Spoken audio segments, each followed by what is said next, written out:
Everyone, Outlander is a stinker this week. Before the hour is out, a character who has been a part of the show since Season 2 will be dead. So wrap your plaids tightly about yourself and take a deep breath. A significant departure from Diana Gabaldon's books, I should add. We now understand what series star Lauren Lyle was referring to at the beginning of the season. We also received a solid response regarding Faith's existence, which is crazy. I would like to know your thoughts on the hectic hour ahead. But first, let's review the events of Evidence of Things Not Seen. Fergus instructs Germaine and Henri Christian on how to operate the equipment in his print shop. These muffins are so adorable. What about croissants?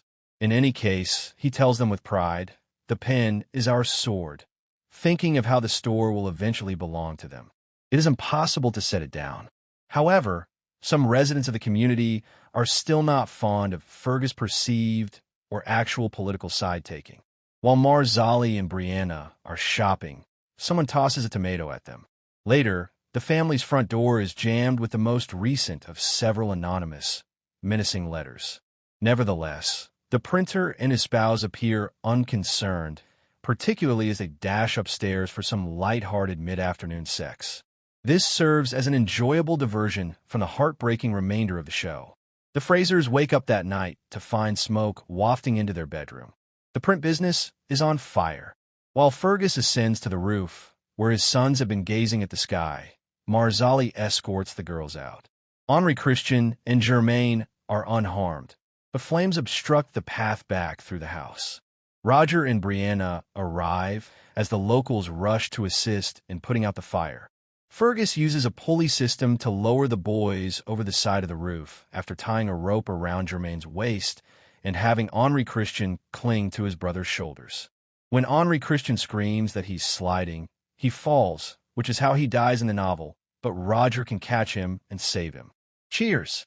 Fergus is killed as the roof beneath him collapses, and he is thrown into the fire that was his family's house. Oh no! Jamie jolts awake in bed at that same time. I don't know, he says to Claire, but I have a bad feeling that something is off. Following her death, Brianna asks Roger at Lord John's if he would want to remain in the past. He is adamant that nothing negative would happen to her, but he also declares that he would most certainly stay. Our whole family's here, he says. The four of us belong here. 5, she corrects, grabbing his hand and pulling it down to her tummy. We were aware of it. A hollowed-out Marzali is sitting on the ground, watching her kids sleep in a bed, while Brianna climbs upstairs. Bree sits next to her and puts her head in her lap, offering to watch the bairns as she claims she's scared to let them go. After all these years, I didn't ken when he ended, and I began, Marzali replies, sounding completely disoriented. As she informs her sister-in-law that Fergus continues to live on in their kids and daughters, Brianna also breaks down in tears. The women simply cry and cling to one another in the dark, since there isn't any true solace there, at least not yet. Marzali questions how she will manage without Fergus the following morning. Given that Germaine is now the rightful heir, Brianna suggests accepting Percy's offer. Marzali promises to think about it, but first she needs to take Fergus home so he can be buried. What about something that isn't lighter, but is nevertheless fraught? When William confronts Amaranthus about her involvement in Ben's staged death, she responds that, despite her best efforts, she was unable to prevent her husband from joining the rebellion. He cared for you, William snarkily remarks. Not enough, she responds fiercely. Not nearly enough. She insists that she and William may still be married and lead the life they had intended, and she begs William not to inform Lord John or Ben's father, Hal. William communicates the news right away when Lord John interrupts them. John is happy that he won't have to inform his brother that his child has passed away because Hal is en route to the colonies.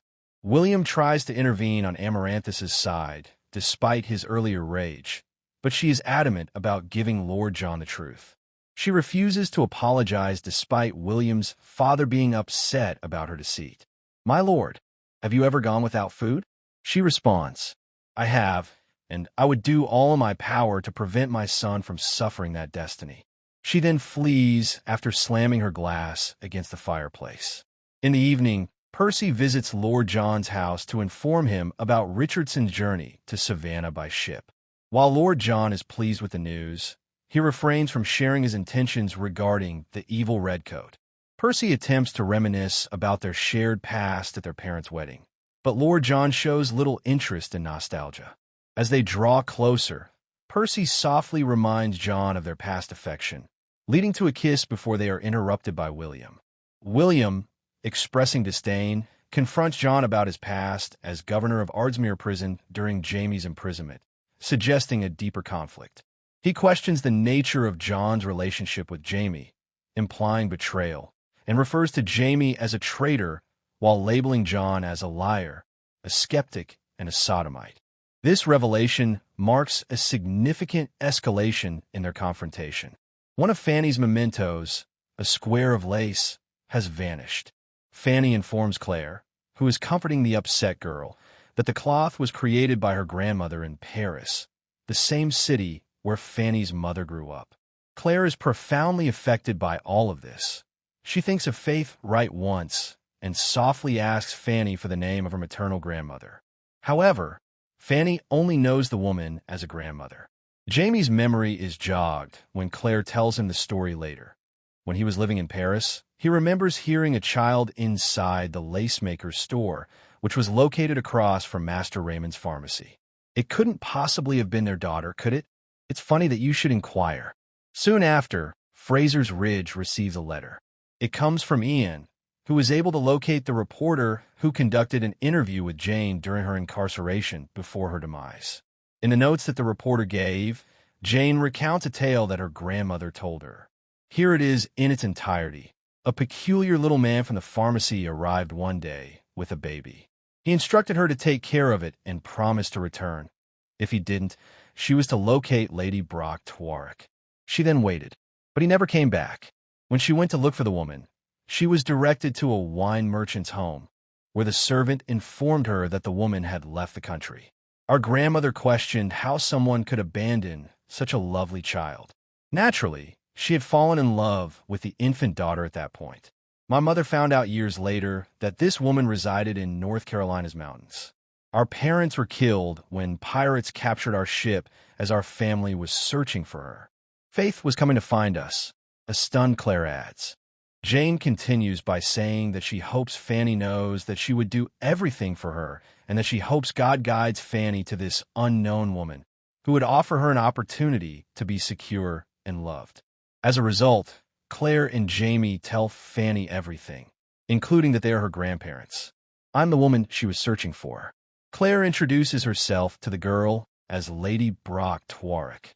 I write in my notes. But how did Faith recall the song that Claire sang shortly after she was born, given that Faith was only hours old at the time? Fanny then poses the same query. Claire doesn't know the answer, but will find out before the hour is out. Fanny continues to appear overwhelmed later on, and she eventually admits that she fears losing Jamie and Claire just as she has lost everyone else she loves. Jamie asks her to believe in them because he understands. At that moment, Roger, Marzali, Brianna, and the kids arrive at the large house. Jamie knows as soon as he sees Marzali dressed in her funeral attire. Before long, everyone is crying and giving each other hugs. Jamie constructs a casket for his adopted son, reminiscing about memories of Fergus that bring him to tears. Fanny interrupts, showing Jamie a cairn she built for Fergus, allowing him to keep a connection with his son similar to his bond with Jane. She addresses him as Granda and gives him the last stone for the cairn, and it deeply moves Big Red. The episode closes with a flashback to Paris in 1744, where Master Raymond, after leaving Faith at the lacemaker's, sings a song that will soothe the infant. The lacemaker quickly picks up the melody and lyrics, providing a resolution to the Faith mystery. Hope you enjoyed the video. Don't forget to like, comment, and subscribe for more deep dives like this. See you in the next review.